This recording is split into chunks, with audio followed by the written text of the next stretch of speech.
we're following tonight at 6, the tragic death of a student at Delta State University. The body of a freshman at the university located in Cleveland, Mississippi, was found sadly hanging from a tree on campus early this morning. Disturbing for all of those on campus. Officials with the university say there is no evidence of foul play. WRG's Mike Sirianni has more from the Delta State campus. Earlier today, Delta State staff discovered a deceased individual on campus. University police and local authorities were immediately notified and are conducting an active investigation. During a Monday afternoon press conference on the campus of Delta State University, it was announced the body of 21-year-old Demartravion Trey Reed of Grenada, a freshman at DSU, was found hanging from a tree near the pickleball courts not far from the campus cafeteria. I've spoken to Trey's family and expressed our heartbreak. The discovery was made just after 7 a.m. Classes, as well as several events associated with the university's centennial, were canceled. At this time, there's no evidence of foul play. A joint investigation is being conducted by DSU Police, the Cleveland PD, Bolivar County Sheriff's Department, and the Mississippi Bureau of Investigation. University officials stress their belief the Delta State campus is one of the safest in Mississippi. There is no evidence of a threat to campus, and there's no evidence that the campus is unsafe at this point. So I expect we resume normal operations as soon as possible. Monday, I spoke with Trey Reed's mother. She did not want to go on camera, but told me she has so many questions about what happened. She said she just talked to her son Friday that he was excited about attending Delta State University as a freshman. She can't find any reason for this tragedy. YouTube fam, this is what worries me and African Americans. You saw the news report. Trey Reed, his full name was Demartravion Reed, was found dead Monday morning, Delta State University, Cleveland, Mississippi.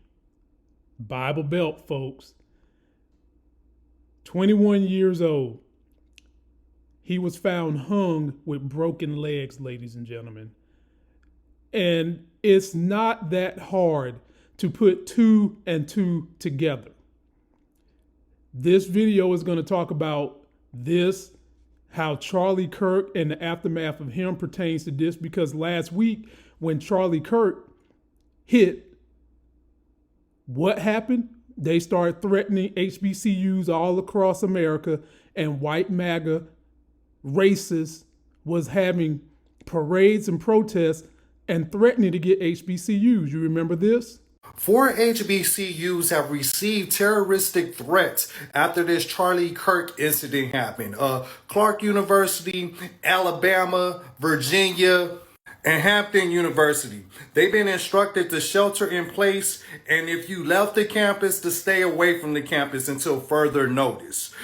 This is the suspect who took out, allegedly, this is who they're looking for in connection to the Charlie Kirk shooting. So black people had nothing to do with this incident.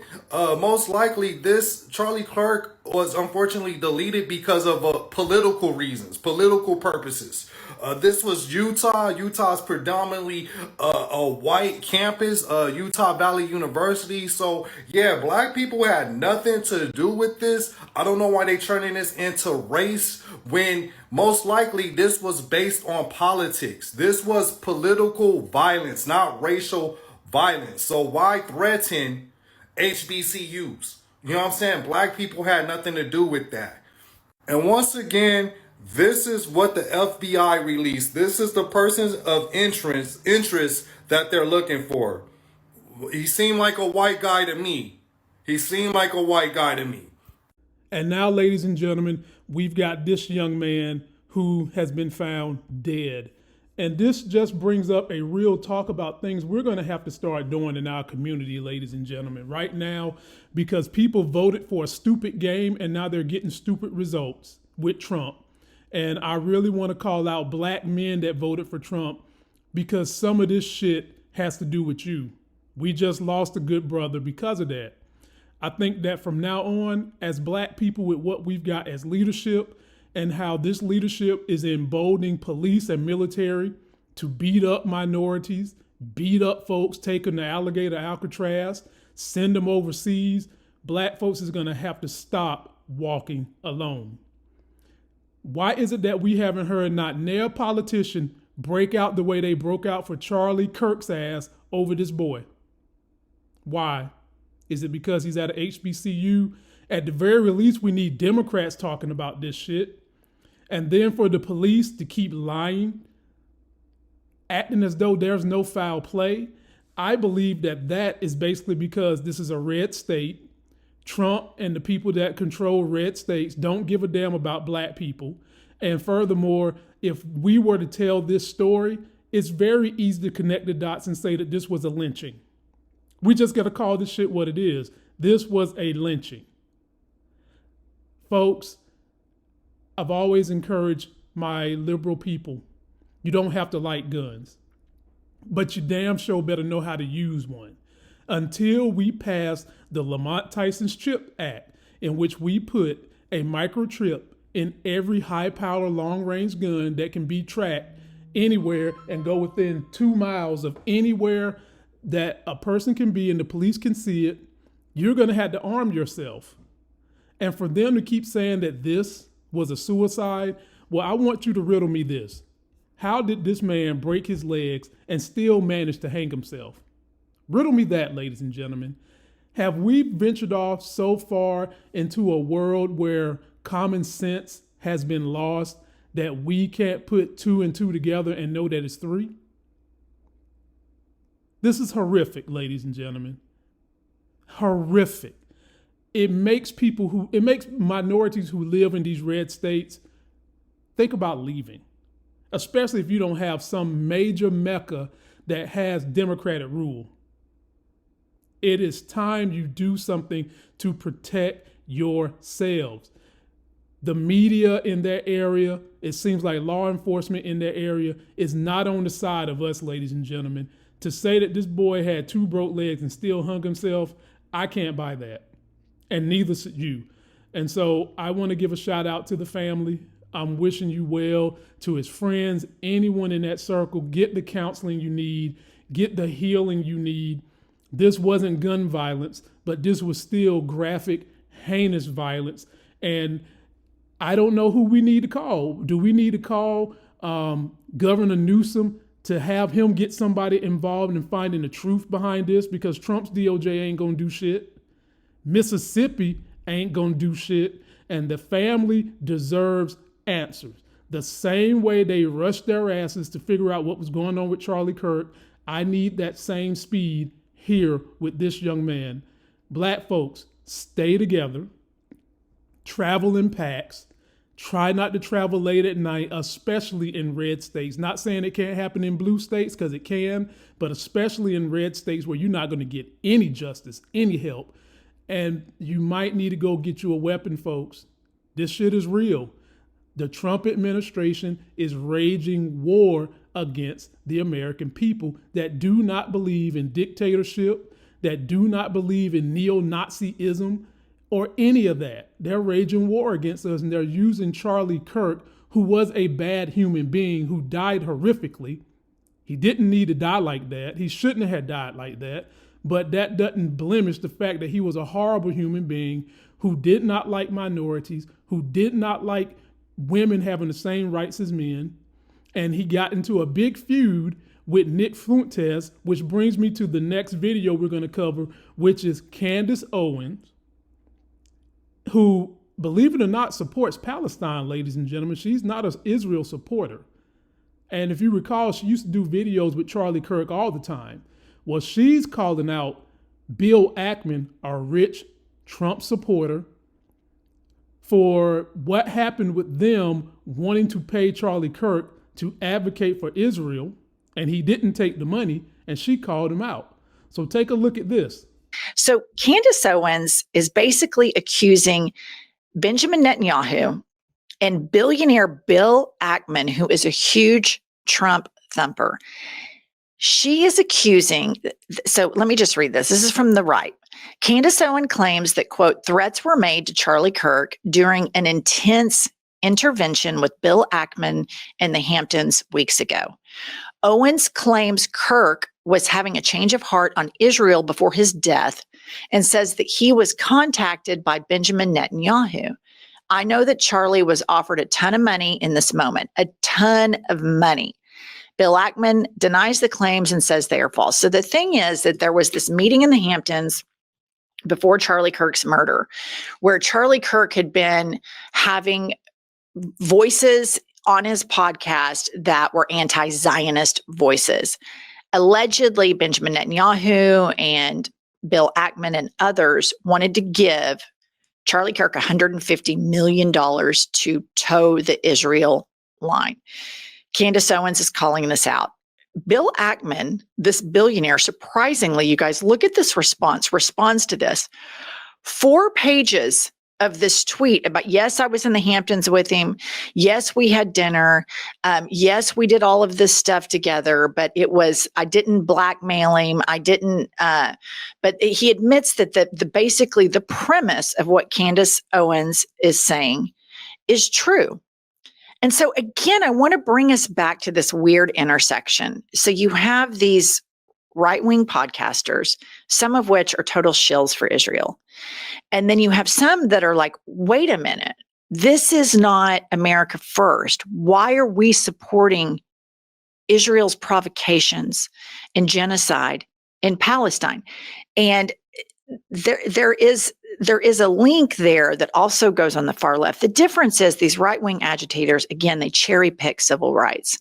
Oh yeah, ladies and gentlemen, this is where that conspiracy is coming from about maybe Israel hired somebody to take out Charlie Kirk.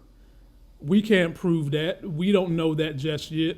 And if we're going to leave it to the Trump administration, we're probably never going to find out, because we can't believe a damn thing that's coming out of that office, ladies and gentlemen. Not a damn thing. But when the right wing is actually right about something, the same way a dead clock is right twice a day, that is something we can start uniting with and building against, because what they're doing to Palestine is atrocious. And I stand with Candace Owens on that issue. And I also stand with Nick Fuentes, who is a neo-Nazi. You would never find me, supporting anything he does or believing anything he does.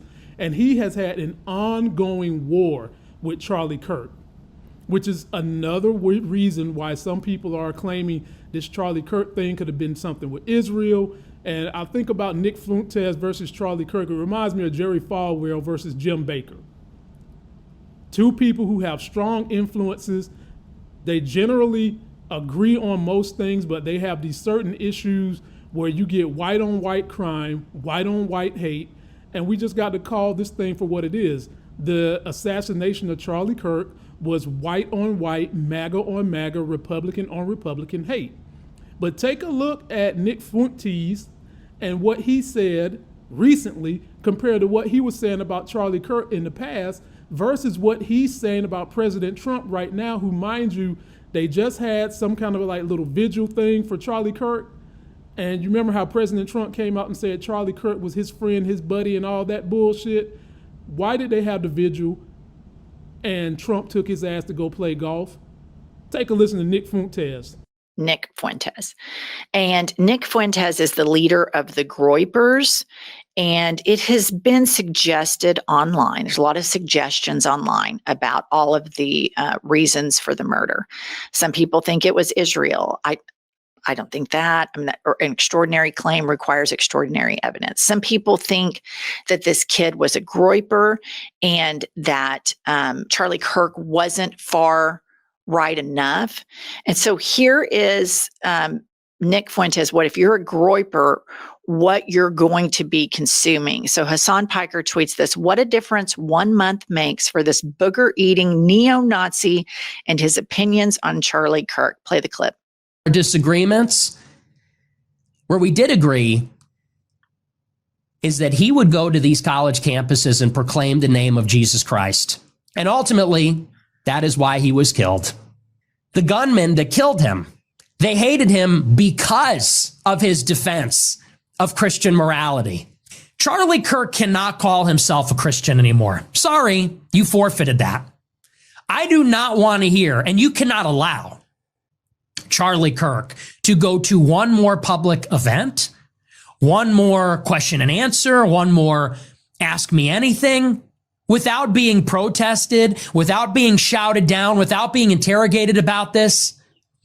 This guy goes around from campus to campus in the most artificial and phony and fake way, talking about, oh, God made me very blessed that I control $500 million. Oh, I'm so blessed. I'm so rich and I'm so blessed. And God's been. So I just want to point out the first clip, for those of you that are listening, not watching, was after the death of Charlie Kirk in September. And then the other was August in 2025.